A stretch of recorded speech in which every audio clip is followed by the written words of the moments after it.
إن الحمد لله نحمده ونستعينه ونستغفره ونؤمن به ونتوكل عليه ونعوذ بالله من شرور أنفسنا ومن سيئات أعمالنا من يهده الله فلا مضل له ومن يضلله فلا هادي له وأشهد أن لا إله إلا الله وحده لا شريك له وأشهد أن محمدا عبده ورسوله أما بعد.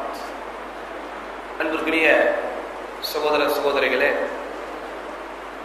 கடந்த 4 தினங்களாக ஹசன் ரலியல்லாஹு அன்ஹு அவர்களுடைய சரித்திரத்தை முழுமையாக ஆரம்பம் முதல் இறுதி வரை அந்த கால ஓட்டத்தோடு அறிந்தோம் அல்ஹம்துலில்லாஹ். அடுத்ததாக நாம் ஷஹீதாக்கப்பட்ட சஹாபாக்களுடைய வரிசையில் அவருடைய தம்பி உடன் பிறந்த சகோதரர் ஹுசைன் ரலியல்லாஹுடைய வரலாறை பார்க்க போகிறோம்.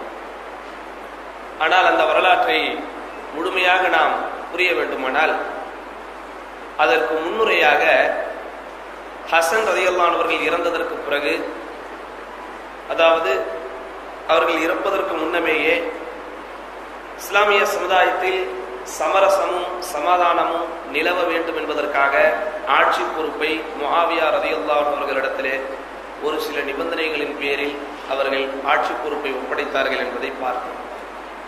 இந்த ஆட்சி பொறுப்பை ஒப்படைத்ததற்கு பிறகு முஆவியா ரலியல்லாஹு அவர்கள் இஸ்லாமிய சாம்ராஜ்யத்திற்கு, அனைத்து இஸ்லாமிய உலகத்திற்கும் அதிபதியாக, மலிக்காக, மன்னராக, பேரரசராக அவர் ஆட்சி செய்தார். ஆதலால் கொஞ்சம் நாம் முஆவியா ரலியல்லாஹு அவர்களை பற்றியும் அவர்களுடைய ஆட்சி முறையை பற்றியும் அறிந்தால்தான் ஹுசைன் ரலியல்லாஹு அன்ஹு அவர்களுடைய வரலாற்றில், குறிப்பாக ஹசன் அவர்கள் மரணித்ததற்கு பிறகு ஹுசைன் ரலியல்லாஹுடைய நிலைப்பாட்டை நாம் அறிவதற்கு ஏதுவாக இருக்கும் என்பதனால் இன்றைக்கு நாம் முஆவியா ரலியல்லாஹு அவர்களுடைய சரித்திர குறிப்பை பார்க்க போகிறோம். இவர் ஷஹீதான சஹாபாக்களில் ஒருவர் இல்லை. இருந்தாலும் இஸ்லாமிய ஆட்சியை நாம் முழுமையாக அறிந்து வருகிறோம்.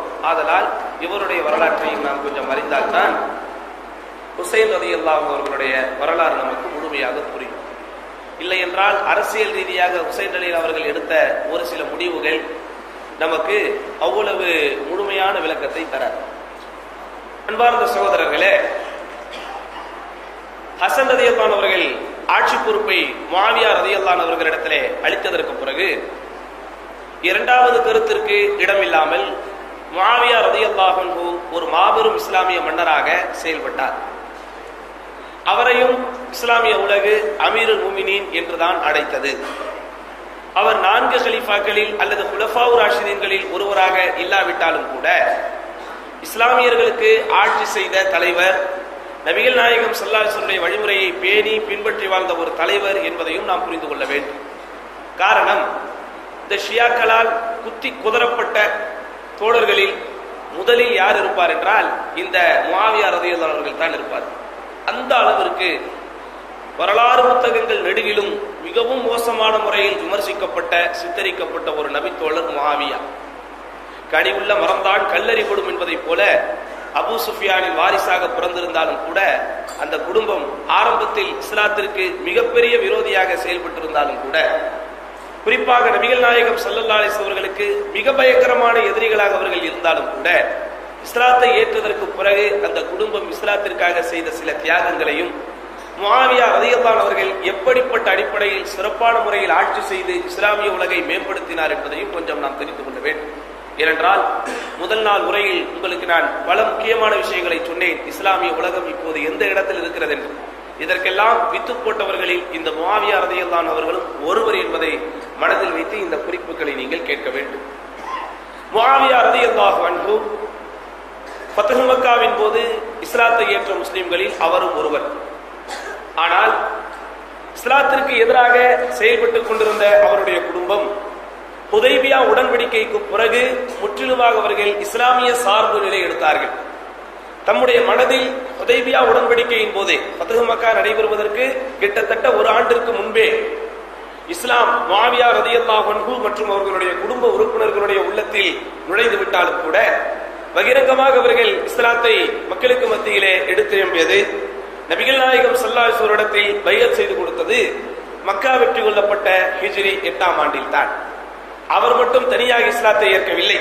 அவர், அவருடைய தாயார், அவருடைய சகோதரி, அவருடைய தாய், அவருடைய சகோதரர் என்று ஒரு பெரிய குடும்பமே, அந்த குடும்பத்தில் இருக்கிற எல்லோருமே இஸ்லாத்தில் இணைந்தார்கள். எந்த அளவிற்கு அந்த குடும்பம் இஸ்லாத்தில் இணைந்ததற்கு பிறகு விசுவாசமாக இருந்தார்கள் என்றால், ஒரே ஒரு குறிப்பை மட்டும் நான் சொல்ல விரும்புகிறேன்.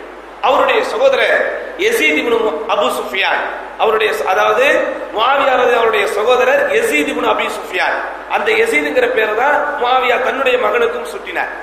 அந்த யஸீத் இப்னு அபீ சுஃபியான் நபிகள் நாயகம் ஸல்லல்லாஹு அலைஹி வஸல்லமோடு இஸ்லாத்தை ஏற்று ஃபத்ஹு மக்காவில் இஸ்லாத்தை பிரகடனப்படுத்தியதற்கு பிறகு அடுத்த ஒரு ஆண்டுக்கு கழித்து நடந்த ஹுனைன் யுத்தத்தில் ஷஹீதான ஒரு சஹாபி, தன்னுடைய உயிரை மார்க்கத்திற்காக உயிர் விட்ட ஒரு சஹாபி. இதை எதற்காக இங்கே நாம் பதிவு செய்கிறோம் என்றால், முஆவியா ரலியல்லாஹு அவர்களாகட்டும் அல்லது அவருடைய குடும்ப உறுப்பினர்களாகட்டும் இஸ்லாத்தில் இணைந்ததிலிருந்து ஆரம்ப காலத்தில் அடிவுதைகளுக்கு ஆளானார்களே, அப்படிப்பட்ட ஒரு சூழ்நிலை இவர்களுக்கு அமையவில்லை. அதனால் ஷியாக்கள் எப்படி இதை திசை திருப்புகிறார்கள் என்றால், இஸ்லாமிய சாம்ராஜ்யம் ஒரு நல்ல இடத்தில் அமைந்ததற்கு பிறகு, ஒரு மிகப்பெரிய வெற்றியை கொடுத்ததற்கு பிறகு, ஆட்சியும் அதிகாரமும் வந்ததற்கு பிறகு அதை அனுபவிப்பதற்காகத்தான் இந்த குடும்பம் இஸ்லாத்தில் இணைந்தது என்று ஒரு தவறான குற்றச்சாட்டை பரப்புகிறார்கள். ஆனால் அப்படி ஆட்சியையும் அதிகாரத்தையும் அனுபவிப்பதற்காகத்தான் அந்த குடும்பம் இஸ்லாத்தில் இணைந்திருக்குமேயானால், அபூ சுஃபியானின் மூத்த வாரிசு யஸீத் இப்னு அபீ சுஃபியான் அந்த போரில் கலந்து ஷஹீதாகி இருக்க மாட்டார். அந்த குடும்ப உறுப்பினர்கள் போர்க்களத்திலே கலந்து கொண்டிருக்க மாட்டார்கள்.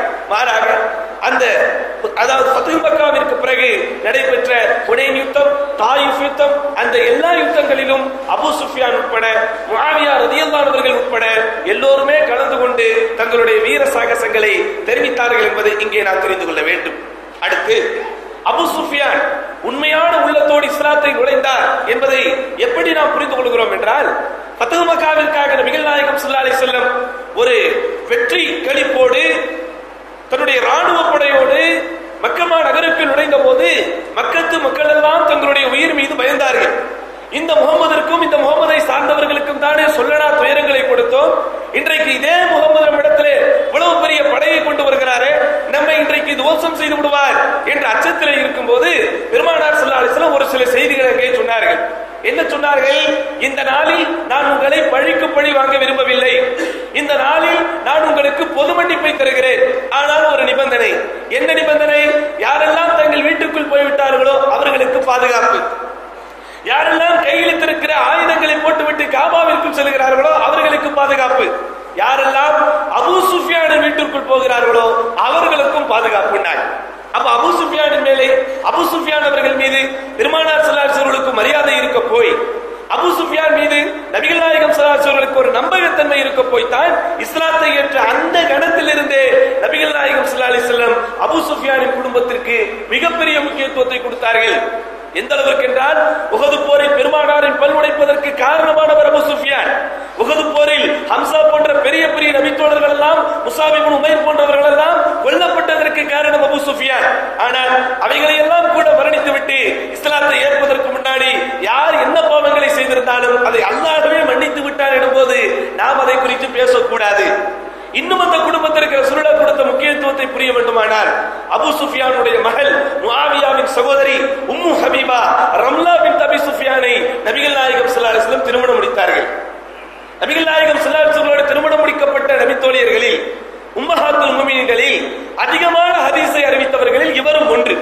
ஹதீஸ் நூல்களை நீங்கள் புரட்டி பார்த்தால் அன் உம்மி ஹபீபா, உம்மு ஹபீபாவின் மூலம் அறிவிக்கப்படுவதாவது என்கிற அந்த வரிசையில் நிறைய செய்திகள் அறிவிக்கப்பட்டிருக்கிறது.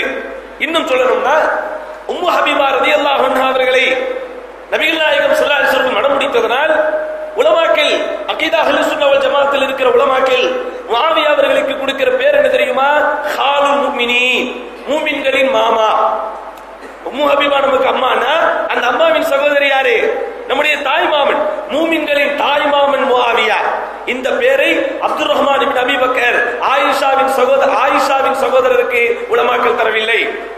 ஹப்சாவின் சகோதரர் அப்துல்லா பின் உமர் அவருக்கு வழங்கவில்லை.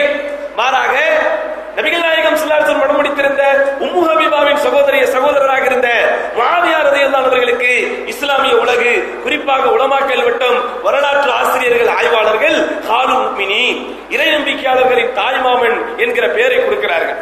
ஆகையால் ஏனைய நபித்தோழர்களுக்கு என்ன மரியாதையையும் கண்ணியத்தையும் இஸ்லாமிய உலகம் தருகிறதோ அதே கண்ணியத்திற்கும் சற்றும் குறையாமல் என்ன செய்ய வேண்டும்னா முஆவியா ரலியல்லாஹு அவர்களுக்கும் ஏனைய நபித்தோழர்களுக்கும் தர வேண்டும். உண்மையிலேயே ஆரம்ப காலத்தில் இஸ்லாத்திற்கு எதிராக செயல்பட்டதனால் தான் முஆவியாவை இந்த சமூகம் படிக்கிறது என்றால் ஏன் காலித் இப்னு வலீதை படிக்கவில்லை? அபூ சுஃபியான் தலைமை தாங்கி வந்தார் உஹது போருக்கு, அவ்வளவுதான். ஆனால் அந்த உஹது போரில் முஸ்லிம்களுக்கு எதிராக ஏற்பட்ட பின்விளைவுகளுக்கு 100% காரணமாக இருந்தவர் காலித் இப்னு வலீத். ஆனால் அவரை யாரும் விமர்சித்து பேசுவதில்லை. அவரை சைஃபு மின் சுயூஃபில்லாஹ், அல்லாஹ்வின் போர்வாள் என்று பட்டம் கொடுக்கிறது. ஆனால் ஹஸன் இப்னு அலி இப்னு அபீ தாலிப் அவர்களுக்கு பிறகு முஆவியா அவர்கள் அமீராக ஆகிவிட்டார் என்கிற ஒரே காரணத்தை வைத்து, அலி அவர்களோடு ஒரு சில பிணக்குகள் ஏற்பட்டு விட்டது என்பதை வைத்து என்ன செய்கிறார்கள்? முஆவியா ரலியல்லாஹு அவர்களை தப்பும் தவறுமாக விமர்சிக்கிறார்கள். ஆகையால் முஆவியா அவர்களுடைய சிறப்பை பற்றி நாம் கட்டாயம் தெரிந்து கொள்ள கடமைப்பட்டிருக்கிறோம்.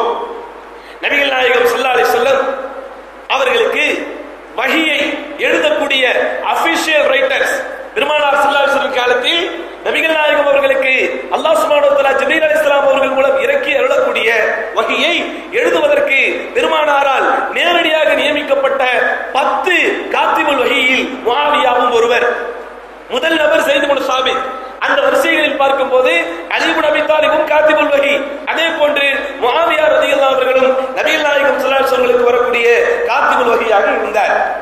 இந்த பொசிஷன், இந்த சிறப்பு அவருக்கு எப்படி கிடைக்குது தெரியுமா? முஸ்லிம் என்கிற ஹதீஸ் நூலில் இடம்பெறுகிறது ஒரு செய்தி. யாரு? அபூ சுஃபியான் நேரடியாக ரசூலுல்லாஹ்விடத்தில் வருகிறார் ரலியல்லாஹு அன்ஹு. முஆவியா ரலியல்லாஹு அன்ஹுடைய வாப்பா வந்து, யா ரசூலல்லாஹ், உங்ககிட்ட நான் 3 விஷயம் கேட்கிறேன், எனக்கு அந்த 3ஐயும் நீங்க தரணும். உடனே நபிகள் நாயகம் சொன்னார்கள், கேளுங்க தருகிறேன். கேட்பவர்களுக்கெல்லாம் அள்ளி தரக்கூடிய வள்ளல் குணம் தானே நபிகள் நாயகம். உடனே இவர் கேட்டாரு, யா ரசூலல்லாஹ், துஅம்மிருனி ஹத்தா உகாத்திலல் குஃபார் கமா குன்து உகாத்திலல் முஸ்லிமீன். நான் இஸ்லாத்தை ஏற்பதற்கு முன்னாடி முஸ்லிம்களோடு போர் புரிவதற்கு நான் போரில் தலைவராக இருந்தேனே, அதே போன்று இஸ்லாத்தை ஏற்றதற்கு பிறகு காஃபிர்களோடு போருக்காக நாம் சென்றால் என்னை நீங்கள் அமீராக நியமிக்க வேண்டும். ஏன்னா குத்து அவங்களுக்கு தான் அவளும், நான் உங்களுக்கு எதிராக நிறைய செஞ்சுட்டேன், உங்களுக்கு ஆதரவாக நான் செய்ய வேண்டும். ஆகையால் போர்க்களத்திற்கு என்னை அனுப்பும் போது என்னை நீங்கள் அமீராக அனுப்ப வேண்டும். நபிகள் நாயகம் சொன்னார்கள், சரி. அடுத்து முஆவியாவை தஜஅலுஹு காத்திப பைன யதை, உங்களுக்கு பக்கத்திலேயே உட்கார வைத்து முஆவியாவை நீங்கள் காத்திபுல் வஹியாக அங்கீகரிக்க வேண்டும். ஏனென்றால் முஆவியா ரலியல்லாஹு அன்ஹு ஆரம்பத்திலிருந்தே கல்வியில் ஆர்வம் கொண்டவர், கவிதை படிப்பதில் புலம் பெற்றவர், அரபு மொழியில் மிகப்பெரிய ஃபஸாஹத்தை கொண்டவர், தூய்மையான அரபு மொழி இலக்கண இலக்கியம் மீது ஆர்வம் கொண்டவர். அதனால் முஆவியாவை நீங்கள் ஒரு எழுத்தாளராக உங்கள் பக்கத்தில் வைத்துக் கொள்ள வேண்டும். அதற்கும் ரசூலுல்லாஹ் சரிங்கிறாங்க. மூணாவது என்ன கேட்கிறார் தெரியுமா? இஸ்லாத்தை ஏற்றவர் புதுசு, அதனால் இஸ்லாத்தின் சட்டங்கள் அவருக்கு முழுமையா தெரியாது. ஏற்கனவே முஆவியாவின் ஒரு சகோதரி ரம்லாவை, உம்மு ஹபீபாவை ரசூல் ஸல்லல்லாஹு அலைஹி வஸல்லம் அனுமதித்திருந்தார்கள்.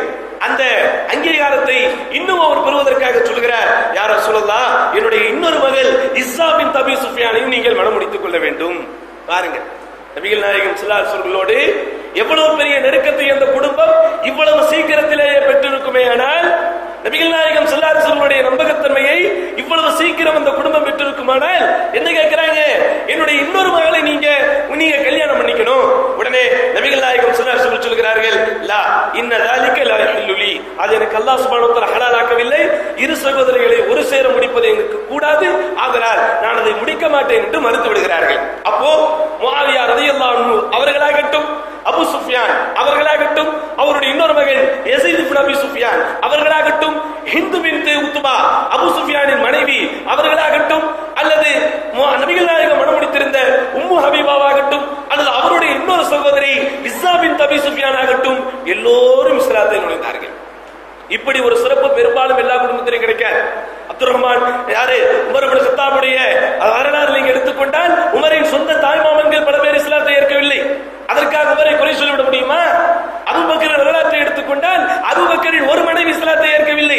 அதற்காக அபூபக்கரை குறை சொல்லிட முடியுமா? ஆனால் அபூ சுஃபியானை பொறுத்தவரைக்கும் தன் ஆதிக்கத்தின் கீழ் இருந்த, தன் கட்டுப்பாட்டின் கீழ் இருந்த அத்தனை பேரையும் இஸ்லாத்திற்கு கொண்டு வருகிறார். அப்படிப்பட்ட ஒரு உயர்வான குடும்பம் தான் அபூ சுஃபியான் மற்றும் முஆவியா ரலியல்லாஹு அன்ஹுமா அவர்களுடைய குடும்பம். முஆவியா ரலியல்லாஹு அன்ஹு ஹுனைன் யுத்தத்தில் கலந்து கொண்டார். உடனீத்தத்திலே கலந்து கொண்ட சஹாபிகளை குறித்து அல்லாஹ் சொல்லும் போது என்ன சொல்லுகிறான்? சும்மா அன்ஸலல்லாஹு ஸகீனத்தஹு அலா ரசூலிஹி வ அலல் முஃமினீன். நபியே, இந்த உடனீத்தத்திலே கலந்து கொண்ட அல்லாஹ்வின் தூதராகிய உங்கள் மீது அல்லாஹ் அருள் புரிகிறான். அமைதி எனும் சக்கீனத்தனும் பேரமைதியை இறக்கி வைத்திருக்கிறான். அதே போன்று இதில் கலந்து கொண்ட ஏழைய இறைநம்பிக்கையாளர் மீதும் அல்லாஹ் சக்கீனத்தை இறக்கி வைத்திருக்கிறான். அப்போ இறைவனால் சக்கீனத்தினும் பேரமைதி அருளப்பட்ட தோழர்களில் முஆவியா ரலியல்லாஹு அவர்களும் ஒருவர். இன்னும் சொல்லணும்னா, இங்கே சஹாபாக்களை பகுத்து பார்ப்பதில், சீனியாரிட்டி அடிப்படையில் பிரித்து பார்ப்பதில் ஒரு வசனம் திருக்குர்ஆனில் இருக்கிறது. சூரத்துல் ஹதீத் என்கிற அத்தியாயத்தினுடைய 10வது வசனம்.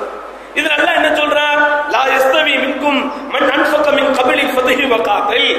ஃபத்ஹ் மக்காவிற்கு முன்பு இஸ்லாத்தை ஏற்றவர்களும் இஸ்லாத்தை ஏற்று போராடியவர்களும் அதற்கு பிறகு இஸ்லாத்தை ஏற்று அதற்காக செயல்பட்டவர்களும் ஒன்றல்ல. ஆதமு தரஜத்த மினல்லதி அன்ஃபகு மின் பஅத் வகாத்தலு. ஆனால் வகுல்லன் வஅதல்லாஹுல் ஹுஸ்னா. இரண்டு சாராருக்குமே அல்லாஹ் நன்மையை வாக்களித்திருக்கிறான். அப்போ ஃபத்ஹ் மக்காவிற்கு பிறகு இஸ்லாத்தை ஏற்றவர்களாக இருந்தாலும் அவர்களை குறை சொல்லக்கூடாது. காரணம், அல்லாஹ் சொல்லிட்டா குல்லன் வஅதல்லாஹுல் ஹுஸ்னா. இரண்டு சாராருக்குமே, யார் ஃபத்ஹ் மக்காவிற்கு முன்பு இஸ்லாத்தை ஏற்றவர்கள், ஃபத்ஹ் மக்காவிற்கு பின்பு இஸ்லாத்தை ஏற்ற இரண்டு சாராருக்குமே அல்லாஹ் நன்மையை வாக்களித்திருக்கிறான் என்று அல்லாஹ் சுப்ஹானஹு வ தஆலா சொல்லி இருப்பதால் முஆவியா ரலியல்லாஹு அன்ஹு உட்பட பிற்காலத்தில் இஸ்லாத்தை ஏற்ற எல்லா நபி தோழர்களையும் நல்ல கண் கொண்டுதான் நாம் பார்க்க வேண்டும் என்பதை நாம் மனதில் வைத்துக் கொள்ள வேண்டும். அது மட்டுமல்ல, எந்த அளவுக்கு முஆவியா ரலியல்லாஹு அன்ஹு வேகமா ரசூலுல்லாஹ் கிட்ட போறாங்கன்னா உங்களுக்கு தெரியும். சென்ற வருடம் உமர் இப்னு கத்தாப் அவருடைய வரலாறை கேட்டவர்களுக்கு புரியும். உமர் இப்னு கத்தாப் ரலியல்லாஹு அன்ஹு சீனியாரிட்டி பிரகாரம் பார்த்தால் கிட்டத்தட்ட நிறைய சஹாபாக்களுக்கு பிறகுதான் இஸ்லாத்தை ஏற்கிறார். ஆனால் அவருடைய தனிப்பட்ட திறமை, அல்லாஹ் அவருக்கு கொடுத்திருந்த தனிப்பட்ட ஒரு பரக்கத், ஒரு நிஅமத், எல்லாரையும் ஓவர்டேக் செய்து அபூபக்கருக்கு அடுத்தபடி அடுத்த பிடிச்சார். இது அல்லாஹ் உங்களுக்கு கொடுத்த சிறப்பு. அதே போன்றுதான் முஆவியா. உமர் ரலியல்லாஹு அவர்களுக்கு பிறகு நபி தோழர்களில் இப்படி ஒருவர் வேகமாக ஓவர்டேக் செய்து ரசூலுல்லாஹ் அவருடைய அன்பை பிடித்திருக்கிற சஹாபிகளில் முஆவியாவும் ஒருவர். எந்த அளவுக்கு சொன்ன, நபிகள் நாயகம் ஸல்லல்லாஹு அலைஹி வஸல்லம் அவர்கள் முஆவியா ரலியல்லாஹு அவர்களுக்காக பிரத்யேக துஆவை செய்திருக்கிறார்கள். என்ன துஆ? அல்லாஹும்ம ஜஅல்ஹு ஹாதியன். யா அல்லாஹ், இந்த முஆவியாவை நேர்வழி காட்டக்கூடியவராக, மஹ்தியன் நேர்வழியில் இருக்கக்கூடியவராக, வஹ்தி பிஹி அவர் மூலம் பலருக்கு நேர்வழியை தரக்கூடியவராக ஆக்குவாயாக யா அல்லாஹ். அப்படி என்ன செய்திருக்கிறாங்க? நபிகள் நாயகம் ஸல்லல்லாஹு அலைஹி வஸல்லம் பிரத்யேகமாக இந்த துஆவை முஆவியா ரலியல்லாஹு அன்ஹு அவர்களுக்கு நபிகள் நாயகம் ஸல்லல்லாஹு அலைஹி வஸல்லம் செய்திருக்கிறார்கள். இன்னொரு விஷயம் சொல்லணும்னா, இன்னொரு சிறப்பு என்ன? ஒரு நாள் இப்னு அப்பாஸ் ரலியல்லாஹு அன்ஹு ரசூலுல்லாஹை சந்திப்பதற்காக போகிறார்கள். அதாவது சிறுவர்களோட சிறுவராக இப்னு அப்பாஸ் விளையாடிட்டு இருக்காங்க. அப்ப ரசூலுல்லாஹ் அங்கே வருகிறார்கள். வரும்போது ரசூலுல்லாஹை பார்த்தவுடன் ஒரு கதவிற்கு பின்னால் ஓடி ஒளிந்து கொள்கிறார் இப்னு அப்பாஸ். உடனே ரசூலுல்லாஹ் பின்னாடி வந்து கை வைக்கிறாங்க. வச்சுட்டு நேரா போய் முஆவியாவை கூட்டி கொண்டு வா, முஆவியாவுடைய வீட்டுக்கு போய் முஆவியாவை கூட்டி கொண்டு வா. இப்னு அப்பாஸ் சொல்கிறார், நான் போனேன், முஆவியா சாப்பிட்டுக் கொண்டிருந்தார். நான் திரும்ப ரசூலுல்லாஹ்விடத்திலே வந்து யார் ரசூலுல்லாஹை சாப்பிட்டுக் கொண்டிருக்கிறார். திரும்ப கூட்டு வா. திரும்ப போனேன், அதே போன்று அவர் சாப்பிட்டுக் கொண்டிருந்தார். பெருமானாத்தில் வந்து யார் ரசூலுல்லாஹ் அவர் சாப்பிட்டுக்கிட்டு இருக்கிறார். மூணாவது வாட்டி அனுப்புறாங்க. மூணாவது வாட்டியும் போறாரு. முஆவியா ரலியல்லாஹு என்ன பசில இருந்தாங்கன்னு தெரியல, புல் கட்டிக்கிட்டு இருக்காங்க. திரும்பவும் வந்து சொல்கிறார், இல்ல யா ரசூலுல்லாஹ் இன்னும் சாப்பிட்டுக்கிட்டு இருக்கிறார். ரசூல் ஸல்லல்லாஹு அலைஹி வஸல்லம் ஒரு டென்ஷன் வந்துருக்கு. என்னடா இது, மூணு வாட்டி சொல்ற மனுஷன் மூணு வாட்டி சாப்பிட்டு இருக்கிறாரா? உடனே லாஷ்பா அல்லாஹு பக்கனஹு, அல்லாஹ் அவருடைய வயிறை நிரம்பவே வைக்க கூடாதுங்கிற. மூணு வாட்டி கூப்பிடுற, மூணு வாட்டி மனுஷன் சாப்பிட்டுக்கிட்டு இருக்கிறார். என்னடா இது, நபிகள் நாயகம் ஸல்லல்லாஹு அலைஹி வஸல்லம் முஆவியாவை சபித்திருக்கிறாரே, அப்ப ஷியாக்கள் சொல்றதெல்லாம் உண்மையோ அப்படின்னு நினைத்துக் கொள்ள கூடாது. ஒரு ஹதீஸை எப்படி விளங்கணும் தான் பிரச்சனை. இன்றைக்கு தடி எடுத்தவர்கள் எல்லாம் தட்டல்காரர்கள். இதான் ஆயிப்போச்சு. ஒரு என்னது, அரபு மொழி தேவையில்லை, இமாம்கள் தேவையில்லை, உலமாக்கள் தேவையில்லை, தர்ஜுமா போது நாங்கள் எல்லாம் ஆலிமுல் உலமா ஃபாஹிமுல் ஃபுஹமா ஃபஹாமுல் அல்லாமா என்று நினைத்துக் கொண்டிருக்கிறோம். இப்படி அல்ல சகோதரர்கள். இந்த ஹதீஸுடைய டிரான்ஸ்லேஷனை மட்டும் வச்சிருந்தா என்ன புரியும்? அதுரே பாருங்க, ரசூலுல்லாஹ் முஆவியாவை சபித்திருக்கிறார்கள். உண்மை எப்படி அல்ல. இன்னொரு ஹதீஸை வச்சு இதை விளங்கணும். இமாம் தஹபி அவர்கள் இதற்கு அழகாக விளக்கம் சொல்கிறார்கள். நபிகள் நாயகம் ஏற்கனவே ஒரு சந்தர்ப்பத்திலே சொல்லியிருக்கிறார்கள், என்னுடைய உம்மத்தில் முஸ்லிம்களில் என்னை ஈமான் கொண்டிருப்பவர்களில் நான் யாரையாவது திட்டினாலோ, நான் யாரையாவது சபித்தாலோ அது அவருக்கு பரக்கத் அப்படின்னு சொன்னாங்க. பாருங்க, சுப்ஹானல்லாஹ். உண்மையிலேயே நபிகள் நாயகம் ஸல்லல்லாஹு ஸல்லல்லாஹு அலைஹி வஸல்லம் குசூசியத்து, பெருமானாருடைய ஒரு தனிப்பட்ட அல்லாஹ் கொடுத்திருக்கக்கூடிய அருள் இங்கே ஏசக்கூடியதாக வாக்கியம் அமைந்திருந்தாலும் பெருமானார் ஸல்லல்லாஹு அலைஹி வஸல்லம் முஸ்லிம்களில் ஒருவரை ஏசிவிட்டால் அதை கூட ரஹ்மத்தாக்கி, இது சாதாரணமா கிடைக்கல, எல்லா நபிமார்களுக்கும் இது கிடைக்கல. ரசூலுல்லாஹ் இந்த சிறப்பை கேட்டு வாங்கினார்கள். பெருமானாரின் தனிப்பட்ட ஒரு பழக்கம், பிறப்பின் பழக்கம், யாரிடத்திலும் எதையும் கேட்டு வாங்க மாட்டார்கள். ஆனால் பெருமானார் ஸல்லல்லாஹு அலைஹி வஸல்லம் அல்லாஹ்விடத்தில் மட்டும்தான் சில விஷயங்களை கேட்டு வாங்கினார்கள். அதில் ஒன்று, யா அல்லாஹ் இன்னமா அன பஷருன், நானும் ஒரு மனிதன் தான், எனக்கும் ஆசாவாசங்கள் இருக்கிறது, நானும் அவ்வப்போது சூழ்நிலைக்கு கைதிதான். ஆகையால் என்னுடைய உம்மத்தில் யாரையாவது நான் திட்டினாலோ யாரையாவது நான் ஏசினாலோ எனக்கு அதை பரக்கத்தாக ஆக்கிவிடு யா அல்லாஹ் என்று நான் அல்லாஹ்விடத்தில் துஆ செய்திருக்கிறேன். பரக்கத்தாக மட்டுமல்ல, துஆவாக மட்டுமல்ல, அதை அவருக்கு கூலியாகவும் ஆக்கிவிடு யா அல்லாஹ் என்று என்ன செய்திருக்கிறாங்க? நபிகள் நாயகம் ஸல்லல்லாஹு அலைஹி வஸல்லம் அவர்கள் துஆ செய்திருக்கிறார்கள். அப்படிங்கறத இந்த இடத்தில் புரிந்து கொண்டால் அப்ப என்ன அர்த்தம்? அல்லாஹ் சுப்ஹானஹு வ தஆலா அவருடைய வயிறை வளமாக வைக்க வேண்டும் அர்த்தம். வயிறு வளமாயிடுச்சுன்னா உடம்பு வளமாயிடும், உடம்பு வளமாயிடுச்சுன்னா மனது வளமாயிடும். அப்படி பார்த்தா முஆவியா அவர்களுக்கு உச்சந்தலை முதல் உள்ளங்கால் வரை ரசூலுல்லாஹ்வுடைய துஆவோட எஃபெக்ட். அப்படிதானே அர்த்தம் இதுக்கு? அப்போ நபிகள் நாயகம் ஸல்லல்லாஹு அலைஹி வஸல்லம் அவர்கள் இந்த சிறப்பையும் முஆவியா ரலியல்லாஹு அவர்களுக்கு தந்திருக்கிறார்கள். இது போக பெருமானார் ஸல்லல்லாஹு அலைஹி வஸல்லம் உம்மத்தி, குறிப்பாக சஹாபாக்களில் யாருக்கும் கிடைக்காத இன்னொரு அடுப்பரிய பாக்கியம் பெருமானாரின் முன்னறிவிப்பு. சொன்னேன், இஸ்லாத்தை பொறுத்த வரைக்கும் இஸ்லாத்தினுடைய பியூட்டி அதில் தான் அமைந்திருக்கிறது. விஞ்ஞானம் எவ்வளவு முன்னேறினாலும், தகவல் தொழில்நுட்ப சாதனங்கள் எவ்வளவு முன்னேறினாலும், ஏன் சந்திரனிலேயே கூட ஒரு மனிதன் காலை வைத்து விட்டாலும் கூட என்ன செஞ்சிட முடியாது, மார்க்கம் மாறாத சகோதரர்களே. எல்லா நபிகள் நாயகம் ஸல்லல்லாஹு அலைஹி வஸல்லம் முன்னறிவிப்பின் பிரகாரமே போய்கிட்டு இருக்கும். அப்படி ஒரு முன்னறிவிப்பு பாருங்கள். உம்மு ஹராம் பின்த் மல்ஹான் என்கிற நபி தோழி அறிவிப்பு செய்கிறார்கள். நபிகள் நாயகம் ஸல்லல்லாஹு அலைஹி வஸல்லம் சொல்லி என் காதால் நான் கேட்டேன். என்ன?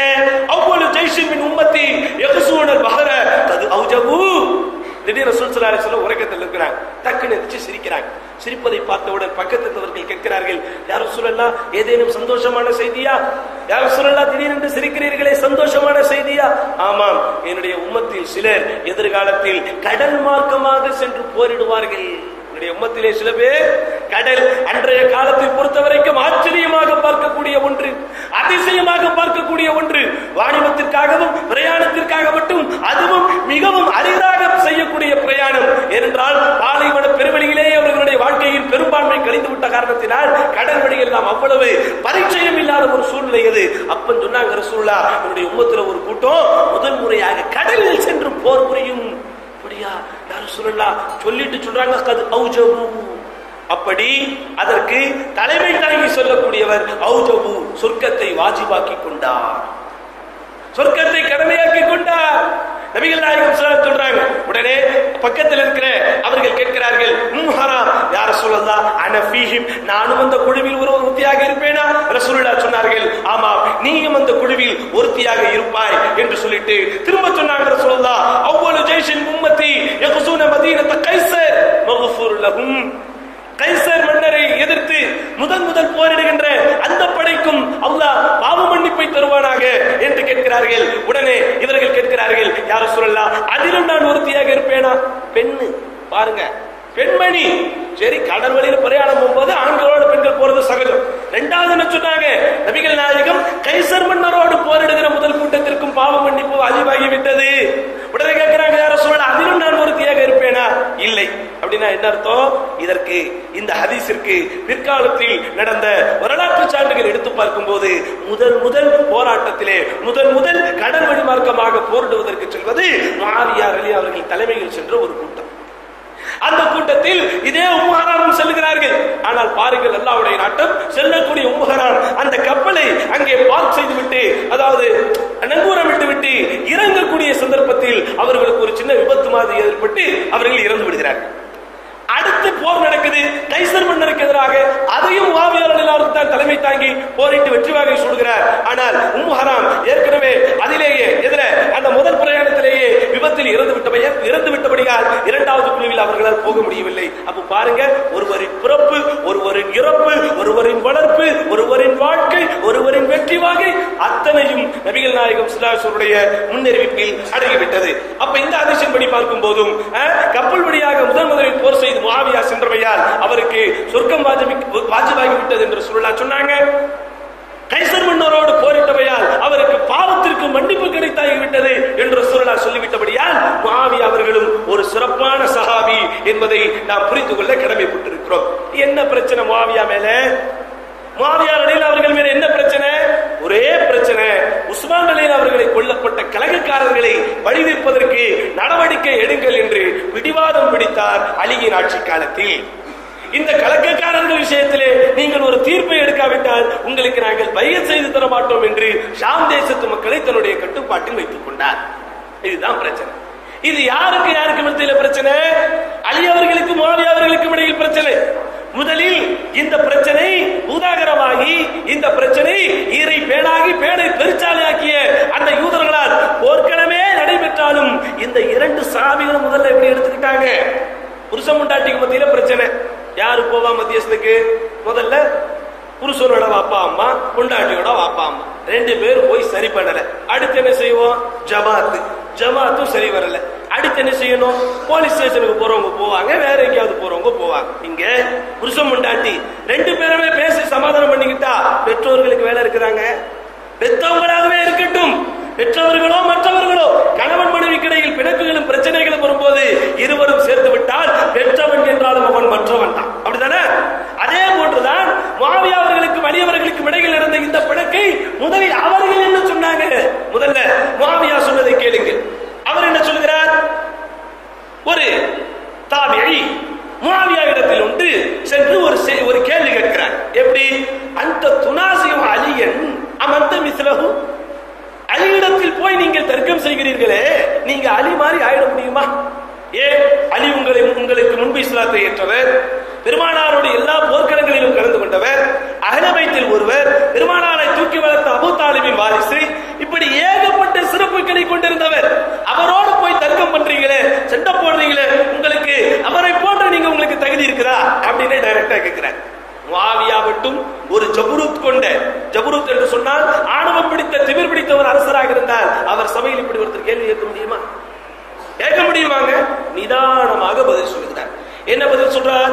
லா வல்லாஹி, அல்லாஹ்வின் மீது சத்தியமாக நான் அலிக்கு ஒப்பானவனே இல்லை, அல்லாஹ்வின் மீது ஆணையாக நான் அலிக்கு நிகரானவன் இல்லை. இன்னி லஅலமு அன்னஹு அஃதலு மின்னி வ ஹக்கு பில் அம்ர் அலி மின்னி, என்னை விட அலிதான் சிறந்தவர், என்னை விட ஆட்சி பொறுப்பை ஏற்பதற்கு அலிக்குத்தான் அதிக தகுதி இருக்கிறது என்பதற்கு நன்றாகவே தெரியும். ஆனாலும் உஸ்மான் அநியாயமான முறையில் கொல்லப்பட்டார். நான் அவருடைய சிறிய தந்தையின் மகன். அதாவது உஸ்மான் இப்னு அஃபான் இப்னு என்ற அந்த போகக்கூடிய ஃபேமிலி ட்ரீயை பார்த்தீங்கன்னாலும், முஆவியா இப்னு அபி சுஃபியான் இப்னு ஹர்ப் இப்னு அப்படின்னு அந்த ஃபேமிலி ட்ரீ பார்த்தாலும் ரெண்டு பேரும் ஒரே குடும்பத்தை சேர்ந்தவர்கள். அப்போ முஆவியாவும் உஸ்மான் அவர்களும் கசின் பிரதர்ஸ், அதாவது உடன் பிறந்த சகோதரனாக இல்லாவிட்டாலும் கூட சகோதரனின் ஸ்தானத்தில் இருக்கக்கூடியவர். அப்போ உஸ்மானுக்கு உடன் பிறந்த சகோதரர்கள் இல்லை எனும் போது உஸ்மானுக்காக நீதி கேட்பதில் எனக்குத்தான் அதிக தகுதி இருக்கிறது, ஆகையால் தான் நான் நீதி கேட்கிறேன். இந்த ஒரே ஒரு பிரச்சனை தான் எனக்கு அப்படின்னு ஒண்ணு. இதை கேட்டுக்கொண்ட உடனே அங்க ஒரு குழு ஃபார்ம் ஆகி நேரம் அழிக்கிட்ட போறாங்க. இப்படித்தான் சமாதானம் செய்யணும். வெறுமாயம் என்றதுக்கான செய்தியை கூட நிறைய பிரச்சனை, அங்க அந்த பிரச்சனையாமே, அவருக்கு இந்த பிரச்சனையாமே, அதுல இப்படி வருது, இது நோ, அதில் ஆர்வம் காட்டாதீர்கள் தோழர்களே. உண்மையிலேயே ஒரு ஃபித்ராவை நீங்கள் செவிமடுக்கிறீர்களா? கசப்பான ஒரு செய்தி உங்கள் காதுக்கு வருகிறதா? அதில் தீர்வு காணக்கூடியவர்களாக இருங்கள், இல்லையே தீவார்த்தைகளை பயன்படுத்தாதீர்கள். அங்க அப்படிதான் பண்ணாங்க. போய் கேட்கிறாங்க, கேட்ட உடனே டக்குன்னு ஒரு குழு ஃபார்ம் பண்ணி நேரம் அழிக்கிட்டேன். உடனே அலியிடத்தில் சென்று இங்க பாருங்க, அலி ரலியல்லாஹு அவர்களை பார்த்து அமீர் முஃமினீன் அவர்களே, முஆவியா இடத்துல இப்படி எல்லாம் பேசணும், இப்படி எல்லாம் சொல்றாரு, நீங்க ஏதாவது செய்யுங்க. பல வெதுஃபாகும் இல்லை. அலி முஆவியாவிற்கு சொன்ன பதிலே, ஷாம் தேசத்து மக்களுக்கு சொன்ன பதிலே, உலக மக்கள் எல்லாருக்கும் சொன்ன பதிலே தான் அவருக்கும் சொன்னார். முதலில் பைஅத், அப்புறம் தான். உடனே அந்த முயற்சி பயனளிக்காமல் எனக்கு திரும்பி வந்துட்டாங்க. இங்கே அலி முஆவியாவை குறை சொன்னாரா? முஆவியா அலியை குறை சொன்னாரா? இல்லை. இன்னும் சொல்லணும்னா அலி அவர்களிடத்திலே பகிரங்கமாக ஒருவர் கேள்வி கேட்கிறார்.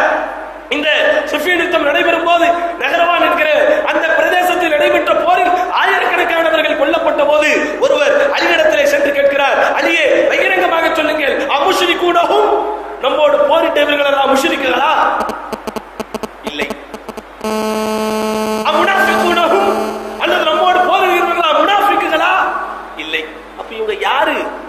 சொல்லுகிறார்கள், ஹும் கௌமுன் பகவ் அலைனா காத்தல்னா, அவர்கள் நம் மீது வரம்பு மீறுகிற ஒரு கூட்டம், அவர்களோடு அதற்காக நாம் போரிடுகிறோம், அவ்வளவுதான். என்ன தெளிவான ஸ்டேட்மெண்ட், என்ன தெளிவான ஸ்டேட்மெண்ட். ஒரு சின்ன கருத்து வேறுபாடு இருந்தா அவன் முஷ்ரிக்கு, அவன் விளையாடி நின்று தொழுவாதுன்னு சொல்லிட்டு இருக்கான் நம்மால். இது ஒரு சின்ன கருத்து, என்ன சிஃபீனு தல்லமா நடந்துருச்சு, ஒண்ணுமே கிடையாது. ஒரு சின்ன பிரச்சனை நடந்துருச்சுன்னா அவன் முஷ்ரிக், அவன் காஃபிர், அவன் இஸ்லாத்தை விட்டு போயிட்டான், அவன் அதை விட்டு போயிட்டான், அவன் மதுஹப், இவன் அது என்று சொல்லி கொண்டிருக்கக்கூடிய மக்களை நம்ம பார்த்துக்கிட்டு இருக்கிறோம். ஆட போர்க்களம் நடக்குது, ஆயிரக்கணக்கான மக்கள் கொல்லப்படுறாங்க, ஆயிரக்கணக்கான பெண்கள் விதவையாகிறார்கள், ஆயிரக்கணக்கான குழந்தைகள் அனாதைகள் ஆனார்கள். அவ்வளவு பிரச்சனைகள் ஆகியும் அந்த பிரச்சனைக்கு சூத்திரதாரியை பற்றி கேள்வி கேட்கும் போது பணிவே உருவாக சொன்னார்கள். அவர்கள் வரம்பு மீறுகிற கூட்டம், அவ்வளவுதான். இதுதான் சஹாபாக்கள், இதுதான் சஹாபாக்கள். இவ்வளவு நேர்மையாக இவ்வளவு தூய்மையாக வாழ்ந்த கூட்டம் அந்த கூட்டம். அது மட்டுமா, முஆவியா ரலியல்லாஹு அவர்களை போல் இஸ்லாமிய ஆட்சியில் ஒரு மிகப்பெரிய பாக்கியம் கிடைத்தவர்கள் யாருமே இல்லை. உங்களுக்கு தெரியும், கலீஃபாவாக செயல்பட்டவர்களில் வருடங்களை பார்க்கும் போது அதிகபட்சமாக 10-12 வருடங்கள் தான் ஆட்சி செய்திருக்கிறார்கள். ஆனால் முஆவியா தான் 20 ஆண்டு காலம் கலீஃபாவாக வாழ்ந்தவர், 20 ஆண்டு காலம் ஷாம் தேசத்தின் நிர்வாகியாக வாழ்ந்தவர். இரண்டையும் கணக்கிட்டு பார்த்தால் பொது வாழ்க்கையில், அரசியல் வாழ்க்கையில் ஒரு அரசராக, ஒரு அதிபராக 40 ஆண்டு கால அனுபவத்தை அல்லாஹ் முஆவியாவுக்கு மட்டும்தான் கொடுத்தா. இப்படிப்பட்ட ஒரு அனுபவத்தை அல்லாஹ் உமர் இப்னு கத்தாபுக்கு கூட கொடுக்கல. அப்ப எப்படி அவரை விட்டுட்டு இஸ்லாமிய வரலாறு பார்க்க முடியும்? 40 ஆண்டு கால வரலாறு அவரை சுற்றினாங்க வருது. உமர் இப்னு கத்தாப், அபூபக்கர் சித்திக்குடைய ஆட்சி காலத்தில் இருந்து முஆவியா ஒரு தவிர்க்க முடியாத சக்தி. உமருடைய ஆட்சி காலத்தில் முஆவியா ஒரு மாபெரும் புரட்சியாளர். அவரிடத்தில் தான் ராணுவ பொறுப்பு இருந்தது, கடல் வழி மார்க்கம் அத்தனையும் அவர் பொறுப்பு. உமர் இப்னு கத்தாப் ரலியல்லாஹு அன்ஹு எப்படி பாராட்டி இருக்கிறார்கள் தெரியுமா? ஒரு நாள் உமர் அவர்கள் இருக்கக்கூடிய அவையில் சில பேர் கைசரை பற்றியும், ரோம் தேசத்து மன்னர்களை பற்றியும், பாரசீக மன்னர்களை பற்றியும் பாராட்டி பேசுகிறார்கள். அமீருல் முஃமினீனே, உங்களுக்கு தெரியுமா, கைசர் மன்னர் இப்படி செய்கிறார், ரோமாபுரி மன்னர் இப்படி செய்கிறார். உமர் அமைதியாக கவனித்துக் கொண்டு கடைசியில் சொல்லுகிறார், நீங்கள் கைசரையும் ரோமாபுரியையும் சொல்லுகிறீர்கள், அவரை விட சக்தி வாய்ந்த முஆவியா என்னிடத்தில் இருக்கிறார் சொன்னாங்க. யாரு? Umar ibn Khattab. அப்ப முஆவியாவை விமர்சிக்கிறோம் என்றால், முஆவியாவை ஆதரித்த முஆவியாவிற்கு அங்கீகாரம் கொடுத்த உமர் அவர்களையும் நம்ம விமர்சித்து விட முடியுமா? அது மட்டும் இல்லங்க, உமர் இப்னு கத்தாப் நமக்கு தெரியும், அவருடைய ஆட்சி காலத்தில் ஒரு தனிப்பட்ட சிறப்பே ஓய்வெடுக்காதவர் அவர். நேரங்காலம் கிடைக்கும் போதெல்லாம் தனக்கென்று ஒரு டைம் டேபிள் வகுத்துக் கொண்டு ஊர்வலம், அதாவது என்னது, நகர்வலம் செல்லக்கூடிய ஒரு அமீராக திகழ்ந்தவர். நகர்வலங்கிறது சும்மா மதீனாவிற்கு மதீனாவுடைய தெருக்களில் மட்டுமல்ல, மாகாணங்களாக போகக்கூடியவர். திடீரென்று அப்படித்தான் ஒரு முன்னறிவிப்பு இல்லாமல் ஷாம் தேசத்திற்கு போகிறார் உமர் இப்னு கத்தாப். அங்கே பார்க்கும் போது ஒரு பெரிய பேரணியை கூப்பிட்டுக் கொண்டு வருகிறார் முஆவியா பின் அபி சுஃபியான். உமர் இப்னு கத்தாபுக்கு ஆச்சரியம், இவ்வளவு பெரிய கூட்டத்தை கொண்டு வராரு. சரி, நோட் பண்றாரு, என்னதான் செய்யறாரு. காலையில போது அதே கூட்டம், சாயந்தரம் வரும்போது அதே கூட்டம். சரி, எதுக்காக இவ்வளவு பெரிய கூட்டத்தை கூட்டு போறாருன்னு கேட்டலான்ட்டு நேரா முஆவியாவிடத்திலே சென்று, முஆவியா, காலையில் உன்னை பார்த்தேன், பெரிய பேரணியை போல் கூட்டத்தை அழைத்துக் கொண்டு போனாய், மாலையில் உன்னை பார்த்தேன், இதே போன்று பெரிய கூட்டத்தை கொண்டு போகிறாயே, என்ன காரணம்? உடனே சொன்னார்கள், அமீருல் முஃமினீன் அவர்களே, ஷாம் தேசத்தை பொறுத்த வரைக்கும் முஸ்லிம்கள் நாம் மட்டும் வாழவில்லை, இங்கே சுத்தி பல யகூதிகளும் ஆராபுகளும் இஸ்லாத்தை ஏற்காதவர்களும் ஆடுகிறார்கள். அவர்கள் எல்லாம் நம்மை பார்க்கும் போதே அவர்களுக்கு ஒரு பயம் ஏற்பட வேண்டும், நம்மை பார்க்கும் போதே நம்மில் அவர்களுக்கு ஒரு மதிப்பச்சம் ஏற்பட வேண்டும், ஒரு கண்ணியம் நமக்கு வர வேண்டும். அதனால் தான் இவ்வளவு பெரிய கூட்டத்தை கொண்டு போனேன் வந்தேன். இது தவறா அமீருல் முஃமினீன் அவர்கள் என்ன கேட்கிறார்? இல்ல, நீ செஞ்ச காரியம் தான் பர்ஃபெக்டான காரியம். அடுத்து இன்னொரு கேட்கிறார், அமீருல் முஃமினீன் அவர்களே, இன்னும் நான் என்ன செய்ய வேண்டும்? எனக்கு கட்டளை இடுங்கள், உங்கள் கட்டளையை நிறைவேற்ற நான் காத்திருக்கிறேன். அப்போது உமர் இப்னு கத்தாப் என்ன சொன்னார் தெரியுமா? நமக்கு எல்லாம் தெரியும், உமர் இப்னு கத்தாப் அவ்வளவு சீக்கிரம் யாரையும் பாராட்ட மாட்டார்கள். அப்படியே பாராட்டினாலும் அதற்கென்று அவர்களுக்கு ஒரு சில வார்த்தைகள் இருக்கும், அதிகமாக பயன்படுத்தி பாராட்டக்கூடிய பழக்கம் இல்லாதவர் அவர். என்ன செய்யறார் தெரியுமா? முஆவியா, நீ எதையும் குறை வைக்கவில்லை முஆவியா, இதை செய்யாதே என்று சொல்லக்கூடிய அளவிற்கு எதையும் நீ விட்டு வைக்காமல் எல்லாவற்றையும் ஒரு சமயோஜிதமாக, பர்ஃபெக்டாக, கனகச்சிதமாக நீ செய்து முடிக்கிறாய். முந்தானே துறையில் ஒரு செய்தி உங்களுக்கு நான் சொன்னேன். ஹசன் இப்னு அலி இப்னு அபி தாலிப் ஒரு நாள் யாரு உமரை பார்க்க வர்றாங்க.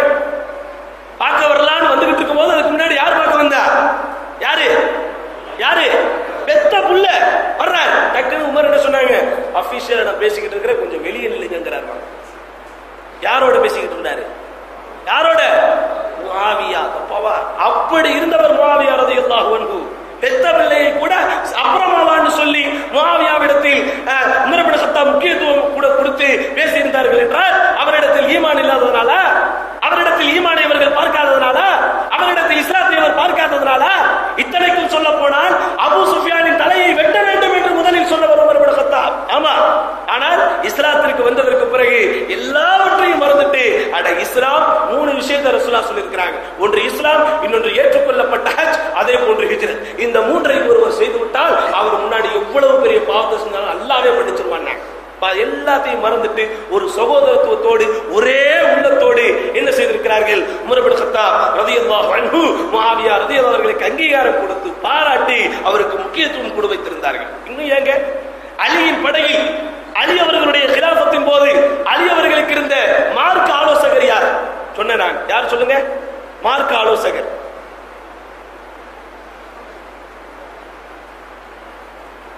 அதை கேட்கும் போது சொன்ன அலி அவர்களுடைய படையில் அலி ரலியல்லாஹு அவர்களுக்கு மார்க்க ஆலோசகரை போன்று செயல்பட்டவர் யார்?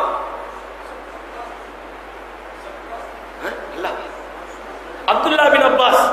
என்னங்க வளைச்சு வளைச்சு சொன்னேங்க இந்த விஷயத்தை. ஹசனுடைய ஆட்சி காலத்திலும் அப்துல்லா பின் அப்பாஸ் தான் அவங்களுக்கு யார்? மதகுருவை போல். பெரிய வயசு வித்தியாசம் கிடையாது ஹசனுக்கும் அலிக்கும். ஹசனுக்கும் அப்துல்லா பின் அப்பாஸ்க்கும் ஒரு 3-4 வயசு தான் வித்தியாசம். இவர் ஹிஜ்ரி 6 பிறக்கிறார், ஹிஜ்ரி அவர் ஒரு ஹிஜ்ரி 8 அப்படி 2-3 வயசு தான் இவர் மூத்தவர். இப்படி இருக்கும் போதும் அவரிடத்தில் இருந்த இல்மிற்காக அவ்வளவு பெரிய முக்கியத்துவம் கொடு வைத்திருந்தார்கள். உண்மையிலேயே மார்க்க ரீதியாக முஆவியாவிடத்தில் ஒரு நன்மை இல்லாவிட்டால் அதை பதிவு செய்திருப்பதற்கு அதிக தகுதி வாய்ந்தவர் அப்துல்லா பின் அப்பாஸ். ஆனால் அவர் என்ன சொன்னார் தெரியுமா? மா ரஅய்து அஹதன் அக்லக லில் முல்க் மின் முஆவியா. முஆவியாவை விட ஆட்சி செய்வதற்கு, அரச பதவியை அலங்கரிப்பதற்கு தகுதி வாய்ந்த ஒருவரை நான் பார்த்ததே இல்லை என்று சொல்லுகிறார். சும்மா சொன்ன வார்த்தையா இது? சும்மா சொன்ன வார்த்தையா? அப்படியே சொல்றாருங்க. முஆவியாவை விட இந்த சேருக்கு ஆட்சி செய்வதற்கு தகுதி வாய்ந்த ஒருவரை நான் பார்த்தது இல்லை. அதுக்கு ஒரு காரணத்தை சொல்றாரு. என்ன காரணம் சொல்கிறார்? மக்கள் எந்த பள்ளத்தாக்கில் இருந்தாலும் சரி, மக்கள் எந்த முனையில் இருந்தாலும் சரி, பாதிக்கப்பட்டு முஆவியாவிடத்தில் ஓடோடி வந்தால் உடனே நிலைமையை சீர் செய்யப்படுவதில் அவரை விட வல்லரை நான் பார்த்ததில்லைங்கிறாங்க. எவ்வளவு பிரச்சனைன்னு போய் சொன்னாலும் கூலா விஷயத்தை கேட்டு தீர்வு சொல்லக்கூடிய அப்படியா அப்படியா என்னாச்சு என்று பதறக்கூடியவர் அல்ல முஆவியா.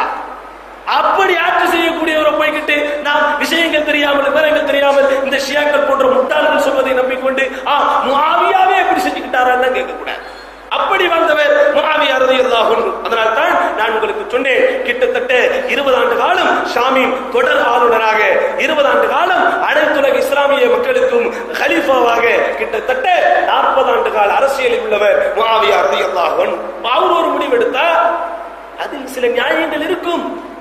அவருடைய சிந்தனையின்படி, அவருக்கு வரக்கூடிய யோசனையின்படி அவர் ஒரு முடிவெடுத்தால் அது நிச்சயம் நியாயம் இருக்கும் என்றும் தான் என்ன செய்ய வேண்டும்? மூமின்கள் நம்பிக்கை கொள்ள வேண்டும். எந்த அளவிற்கு என்றால் அவருடைய ஆட்சி காலத்தில் தான் முன்னெப்போதும் இல்லாத அளவிற்கு பல நாடுகளை பார்த்தவர் அவர். உங்களுக்கு தெரியும், கிலாபத்தின் போது நாடுகள் இஸ்லாமிய வரைபடம், இஸ்லாமிய உலகின் வரைபடம் கொஞ்சம் கொஞ்சமாகத்தான் விரிவடைந்தது. முஆவியாவின் ஆட்சி காலத்தில் தான் உலகத்தின் மிக முக்கிய பகுதிகளாக கருதப்பட்ட, உலகின் மிக முக்கிய தேசங்களாக கருதப்பட்ட அரபுகளாகட்டும் அஜமிகளாகட்டும் ஒட்டுமொத்தமாக நுழைந்தது முஆவியாவின் ஆட்சி காலத்தில் தான். கிட்டத்தட்ட கணக்கெடுத்து பார்த்தால் மக்கா, மதீனா, எகிப்து, ஷாம், ஈராக், குராசான், பாரசீகம், ஜசீரா, யமன், இன்றைக்கு இருக்கக்கூடிய மொரோக்கோ தேசம் போன்ற அத்தனை நாடுகளும் அவரின் கீழ் இருந்தது. இது எதற்கு இங்கே உலமாக்கள் பதிவு செய்கிறார்கள் என்றால், அலி அவர்கள், அதாவது முஆவியாவுக்கு முன்பு இருந்த ஆட்சியாளர்களை பொறுத்த வரைக்கும் பெரும்பாலும் அரபுகளோடு தான் அவர்களுடைய டீலிங். மற்ற மக்கள் அவர்களுக்கு விசிட்டர்ஸ் போலதான். ஆனால் முஆவியாவின் ஆட்சி காலத்தில் தான் அரபுகளுக்கு ஈக்குவலாக அஜமிகளும் முஆவியாவை அமீருல் முஃமினீன் என்று அழைக்கக்கூடிய அளவுக்கு ஒரு சூழ்நிலை. ஹசன் அவர்கள் ஆட்சி பொறுப்பை கொடுத்ததுக்கு அப்புறம் நடந்த சூறாவளி மாற்றங்கள் இதுவும் ஒன்று. அதுவுனிக்கலை சகோதரர்களே, இன்னும் சொல்ல வேண்டுமானால் ஏற்கனவே நான் சொல்லியிருந்தேன், இவர் நபிகள் நாயகம் ஸல்லல்லாஹு அலைஹி வஸல்லம் ஹுனைன் யுத்தத்திலே பங்கு கொண்டவர், தாயிஃப் யுத்தத்திலே பங்கு கொண்டவர். ஹசன் அவர்கள் முஆவியா அவர்களிடத்திலே ஆட்சி பொறுப்பை ஒப்படைத்ததற்கு பிறகு கான்ஸ்டான்டினோபிள் என்று இன்றைக்கு அறியப்படக்கூடிய இஸ்தாம்புல் என்கிற மாகாணத்தை 2 முறை முற்றுகையிட்டு, ஹிஜ்ரி 49ஆம் ஆண்டில் ஒரு முறையும் ஹிஜ்ரி 54ஆம் ஆண்டில் ஒரு முறையும் 2 முறை என்ன செய்து அங்கே போரிட்டு என்ன செய்திருக்கிறார்? அதை இஸ்லாமிய ஆட்சியின் கீழ் கொண்டு வந்திருக்கிறார். இன்னும் சொல்லணும்னா ரோமாபுரியை பொறுத்தவரைக்கும் நான் உங்களுக்கு ஏற்கனவே ஒரு முறையில் சொல்லியிருந்தேன். இன்றைக்கு எப்படி ஒரு காலத்தில் அமெரிக்காவும் ரஷ்யாவும் இரண்டு வல்லரசுகளாக கருதப்பட்டதோ அதே போன்று அன்றைய அரபுலகில் அன்றைய இஸ்லாமிய மக்களுக்கு மத்தியிலும் ஏனைய மக்களுக்கு மத்தியிலும் வல்லரசுகளாக கருதப்பட்ட இரண்டு நாடுகள் ரோமாபுரி, பாரசீகம். அதில் ரோமாபுரி மிகவும் வலிமை வாய்ந்த அரசு. காரணம், ரோமாபுரி இரண்டு பிரிவாக இருந்தது. ஒன்று வட ரோமாபுரி, இன்னொன்று கிழக்கத்திய ரோமாபுரி. அந்த கிழக்கத்திய ரோமாபுரியை தான் பைசாந்திய பேரரசு என்று சொல்லுவார்கள்.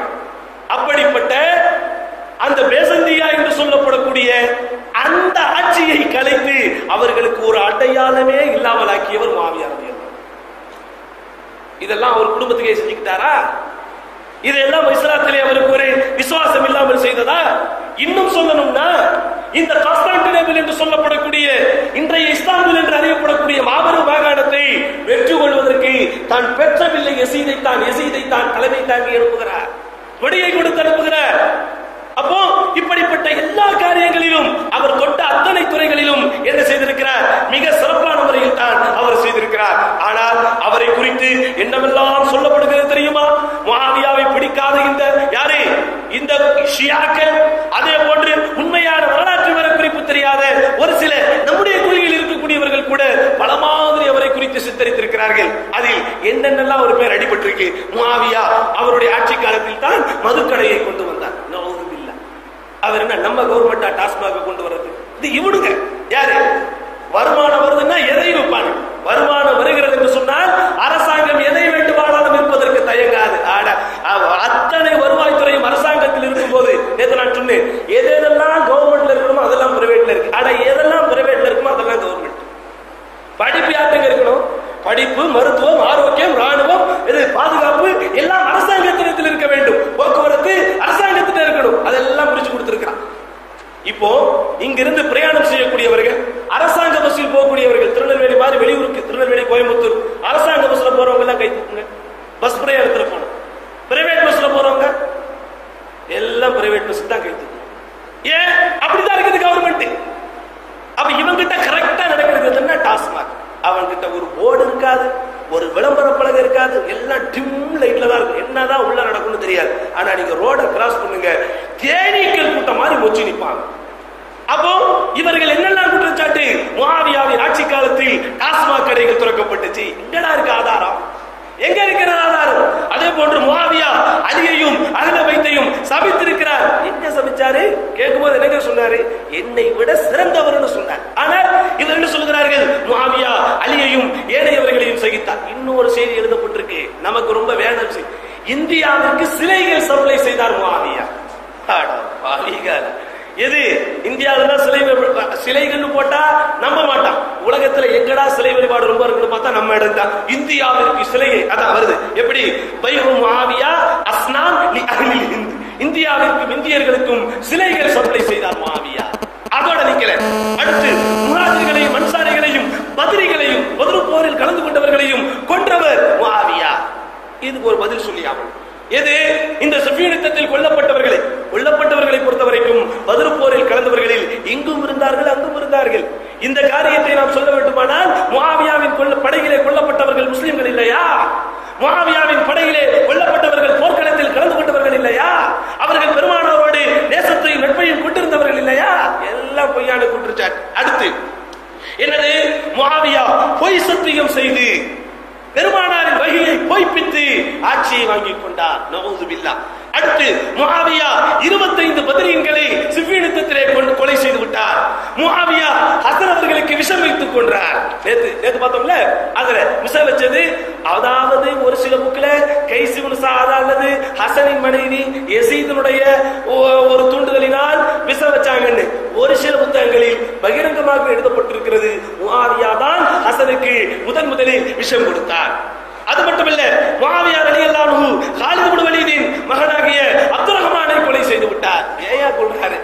அது மட்டுமல்ல, முஆவியா ஹஜர் இப்னு அதி என்கிற நபித்தோழரை கொன்று விட்டார். முஆவியா அஷ்ஸர் இப்னு மாலிக் நஹி என்கிற மிகப்பெரிய மேதையான அந்த நபித்தோழரை கொன்று விட்டார். அது மட்டுமில்லங்க, நிறைய ஹதீஸ்கள் முஆவியாவின் பற்றி எழுதப்பட்டிருக்கிறது. நமக்கு தெரியும், ஆரம்பகால இஸ்லாமிய பிரச்சார மேடைகளில் சொல்லப்பட்ட, அதாவது ஹதீஸ்கள் சஹீஹ்னா என்ன லைஃப்னா என்ன சொல்லும் போது உதாரணத்துக்கு சொல்லுவோம். என்னது? சுரக்கா சாப்பிட்டால் சொர்க்கம் போகலாம். ஹதீஸ், சுரக்காய் சாப்பிட்டால் சொர்க்கம் போகலாம் என்று இட்டு கட்டப்பட்ட ஹதீஸ் உண்டு. அதே போன்றுதான் முஆவியாவை குறித்து இட்டு கட்டப்பட்ட ஹதீஸ். எப்படி? இதா ராய்து முஆவியா அலா மிம்பரி ஃபக்துலு, முஆவியாவை என் மிம்பரில் நிற்பதை நீங்கள் பார்த்தால் அவரை கொன்று விடுங்கள் ரசூலுல்லாஹ் சொன்னாங்களாம். எந்த முஆவியாவை ரசூலுல்லாஹ் காத்திபுல் வஹீன்னு சொன்னாங்களோ, எந்த முஆவியாவை நபி ஸல்லல்லாஹு அலைஹி வஸல்லம் ஹாதியன் மஹதியன் என்று சொன்னார்களோ, எந்த முஆவியாவை முதல் கடற்வழியாக சென்று போரிட்டு சொர்க்கத்தை வாஜிபாக்கி கொண்டவர் என்று சொன்னார்களோ, அந்த முஆவியாவை கொல்லும்படி ரசூலுல்லாஹ் சொன்னார்கள். அது மட்டுமல்ல, அவ்வளவு மன் யுபத்திலு சுன்னத்தி ரஜுலுன் மின் பனி உமையா, என்னுடைய வழிமுறையை மாற்றத்தில் செய்யக்கூடியவர் முதல் மனிதர் என்றால் பனு உமையாக்களில் உள்ள முஆவியா. பனு உமையாக்களில் ஒருவர் தான் என்னுடைய வழிமுறைக்கு முதல் மாற்றம் செய்யக்கூடியவர்.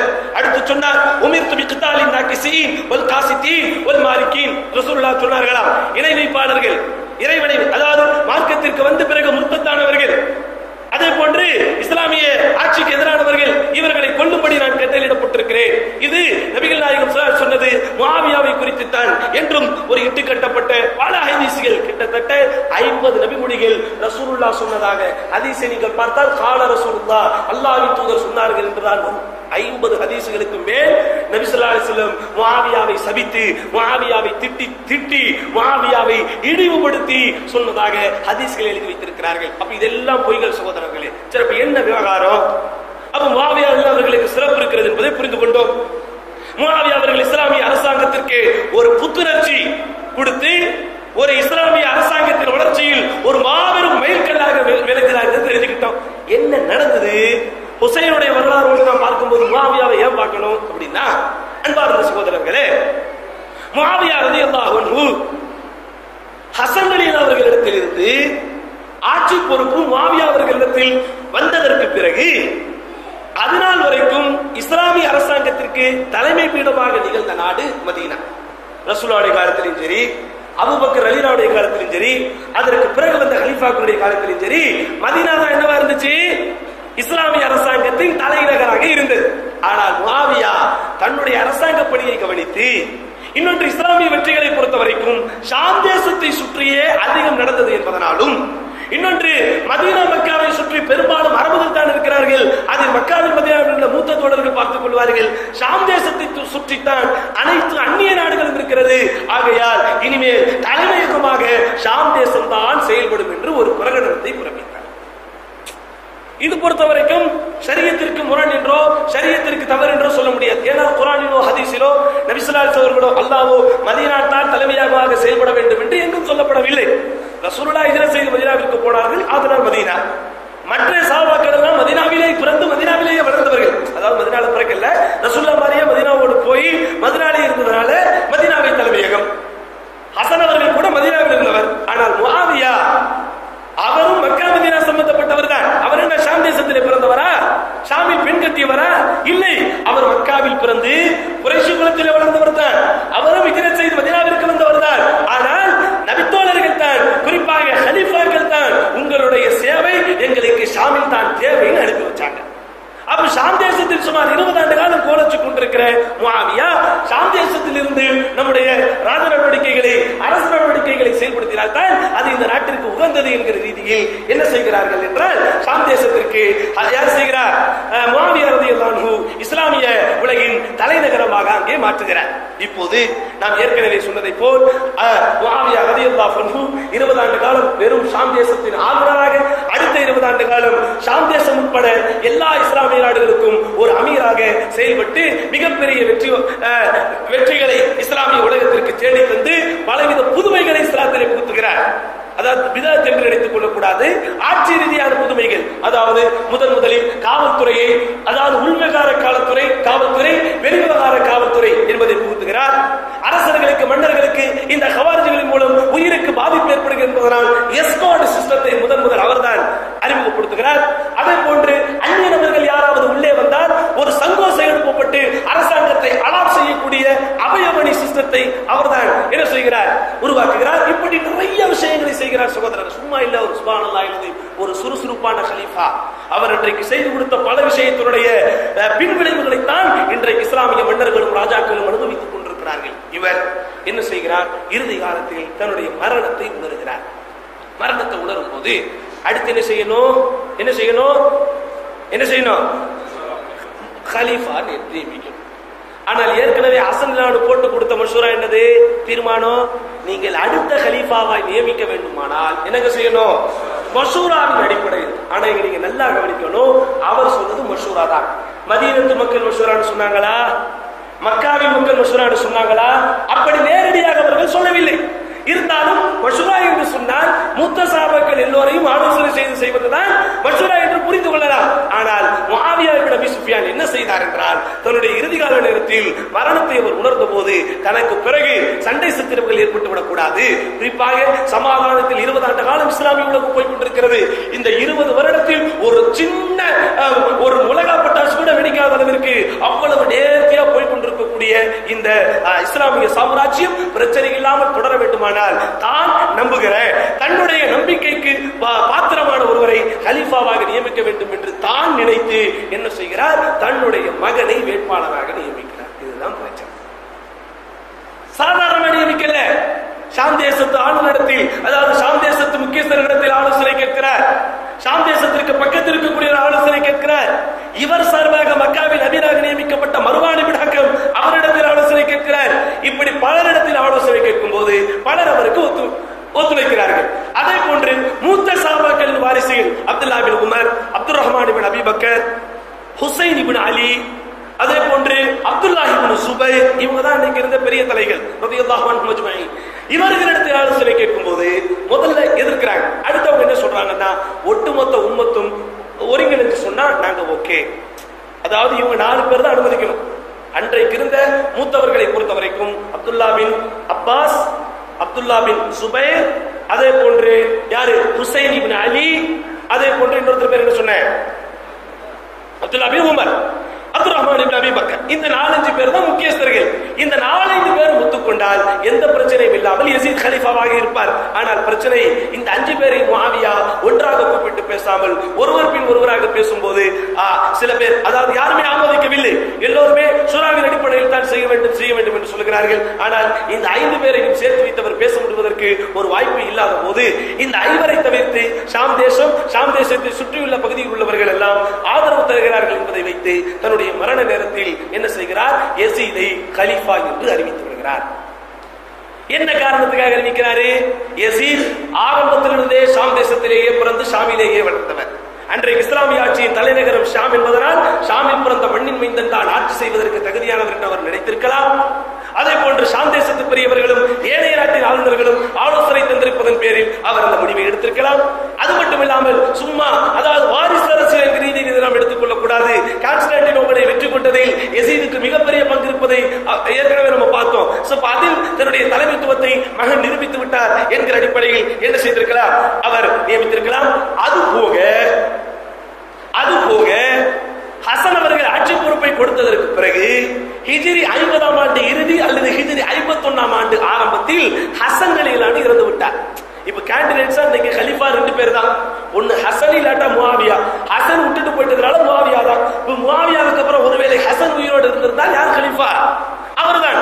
ஆனால் முஆவியாவிற்கு முன்பே ஹசன் அவர்கள் இறந்து விட்டதனால் இதை எல்லாத்தையும் அவர் யோசித்து தனக்கு பிறகு கலீஃபா யஸீத் இப்னு முஆவியா என்று அறிவித்தார். அந்த அறிவித்ததனுடைய சூடு, அந்த அறிவித்ததனுடைய விளைவு, அதில் ஹுசைன் அவர்களுடைய நிலைப்பாடு, அதில் ஏனைய சஹாபாக்கள் என்ன செய்தார்கள், இறுதியில் கர்பலா எப்படி நடந்தது என்பதை எல்லாம் இன்ஷா அல்லாஹ் தொடர்ந்து நாளைய தினம் பார்க்கலாம். எல்லாம் அல்லாஹ் சுப்ஹானஹு வ தஆலா சஹாபாக்களுக்காக, சஹாபாக்களுடைய மானத்தை காப்பதற்காக, சஹாபாக்களின் கண்ணியத்தை இந்த உலகத்திற்கு எடுத்துரைப்பதற்காக நம்மை அவன் தேர்ந்தெடுக்க வேண்டும் என்று அல்லாஹ்விடத்திலே துஆ செய்து இன்றைய உரையை நிறைவுக்கு கொண்டு வருகிறேன். அன்பார்ந்த சகோதரர்களே, நேற்றைய